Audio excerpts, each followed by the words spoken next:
पहली यात्रा जो निकलेगी देते क्या आपको पत्थर पर। पहली यात्रा सालासर से चालू होगी और सालासर से चल के चुरू, झुंझुनू, सीकर, नीम का थाना, कोटपुतली, बहरौल और खैरतल में आके रात्रि विश्राम रहेगा। इनके प्रमुख वगैरह सब तय कर दिए हैं, कौन उसके जिम्मेदार रहेंगे, बजरंग के क्या कर रहा है। फिर खैरतल से 17 तारीख को झुंझुनू का सीकर पर रुकेगी और 18 तारीख को खैरतल पर रुकेगी। 19 तारीख को खैरतल से चल के डीग में जाकर रुकेगी, जो मेवात का क्षेत्र है।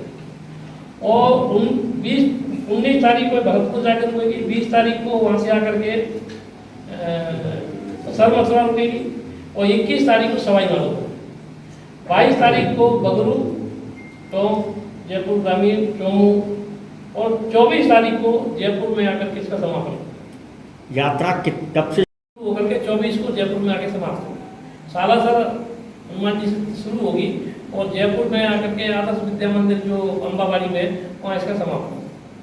ये अपनी यात्रा क्रमांक 1। दूसरी चित्तौड़ की यात्रा है। ये पूरी प्रेस वार्ता जो है पूरे राजस्थान को लेकर के ध्यान रखी गई है। चित्तौड़ में 4 जगह से यात्रा शुरू होगी। पहली यात्रा केशवराय पाटन से शुरू होगी और वो जाकर के समाप्त होगी कोटा महानगर में। वो भी 15 को शुरू होकर के उसका समापन 24 को होगा। उसमें बूंदी, कोटा, बारा और झालावाड़, ये 4 सरकारी जिले कवर हो गए। दूसरी यात्रा अजमेर से शुरू होगी।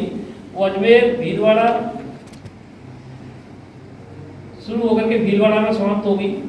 तीसरी यात्रा होगी बांसवाड़ा के बेणेश्वर धाम से शुरू होगी और चित्तौड़ में आकर के वो समाप्त होगी 23 तारीख। चौथी यात्रा योजना की है वो 7 यात्राओं में से नागौर से पहली यात्रा शुरू होगी और वह यात्रा 21 तारीख को डीडवाड़ा में समाप्त हो जाएगी। 19 से जालौर की यात्रा 15 से शुरू होकर के 25 को समाप्त होगी। बीकानेर की यात्रा नौखा मुकाम जो अपने विष्णुई समाज का बहुत बड़ा स्थान है वहाँ से शुरू होगी और आकर के अनूपगढ़ में आकर के समाप्त होगी। पाली से एक यात्रा शुरू होगी, वो पाली से शुरू होकर के बालोतरा में समाप्त होगी। जोधपुर की शहर की जो यात्रा है, जो बड़ा जिला है उसमें आसपास के क्षेत्र जोड़ करके जोधपुर की यात्रा है और एक वो गंगानगर, सूरतगढ़ वहाँ की यात्रा है। ऐसे कुल मिला करके 7 यात्रा वहाँ पर है। इन सबका टाइम पीरियड 15 तारीख से लेकर के 25 तारीख तक है। कोई 16 को शुरू होगी, कोई 15 को शुरू होगी, किसी का समापन 24 को होगा, किसी को 25 को होगा। ये यात्राएं एक साथ चलने वाली है। इन 10 दिन में ये पूरी यात्राएं पूरी हो जाएगी। उपलक्ष्य में नहीं लिखा।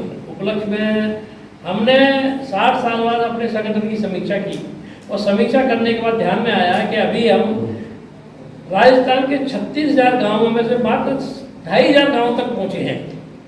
तो हमें लगता है अभी काम की और आवश्यकता है। तो कार्य का विस्तार करने के लिए विश्व हिंदू परिषद का काम बढ़े, हिंदू समाज का जागरण और तेज गति से हो, उस उद्देश्य को लेकर के यात्रा निकाली गई। उपलक्ष्य में तो यह प्रसन्न होकर निकालना भी नहीं है, लेकिन हमने कम काम किया ऐसा भी नहीं है।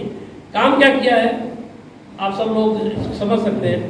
84 से पहले जब राम मंदिर का आंदोलन नहीं शुरू हुआ था, दीवारों में नारा लिखना पड़ा था, गर्व से कहो हम हिंदू हैं। अब इस नारे को लिखने की आवश्यकता नहीं है। और उस समय से मैं संगठन से जुड़ा हुआ हूँ तो मुझे ठीक से याद है कि पढ़ा लिखा बुद्धिजीवी वर्ग इस विषय पर चर्चा करने से बचता था। अरे हिंदू क्या बात करते हैं, अरे हिंदुओं की बात करते हैं, ऐसा जैसे हिंदू शब्द कुरैन की गोली लगती है। लेकिन आज वही वर्ग हिंदू समाज को ठीक से समझने लगा, अपने को हिंदू कहने में गौरव करने लगा। तो उस राम मंदिर आंदोलन के कारण से हिंदू समाज खड़ा हो गया, प्रतिकार करने लगा, बोलने लगा। 84 से पहले हिंदू बोलता नहीं था, प्रतिकार की बात तो छोड़ दी। यात्रा में साथ रहने वाले हैं। ये जागरण का काम है, हिंदू समाज को जागरूक करने का काम। हिंदू समाज की जो वर्तमान स्थिति है उसको हम दोष नहीं दे सकते। हमारे सामने जो पीढ़ी आज बैठी हुई है, जो काम कर रही है, वो वही सोचती है जो उसको बताया गया, सीखा है, पढ़ा है। उसको सही इतिहास नहीं बताया, उसको हिंदुत्व की कोई व्याख्या समझ में नहीं आती। वास्तविकता हिंदुत्व क्या है, हिंदू क्या है, ये हम सबको समझना चाहिए।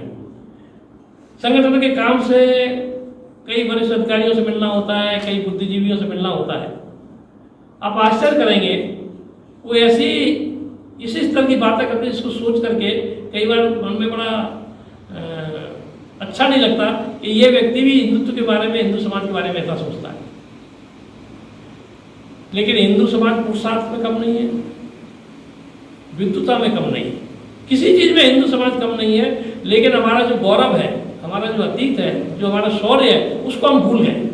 ये जो स्वतंत्रता का कालखंड रहा, जिसको स्वतंत्रता भी कहे, स्वतंत्रता के समय भी एक भी दिन ऐसा नहीं किया जब उस पूरे 900 साल के अंग्रेजों के कालखंड का, इस्लाम का कालखंड जो भी निकला है, उसमें उस सत्ता के विरोध में हिंदू समाज के व्यक्तियों द्वारा प्रतिरोध नहीं किया गया। एक भी दिन बाकी नहीं गया।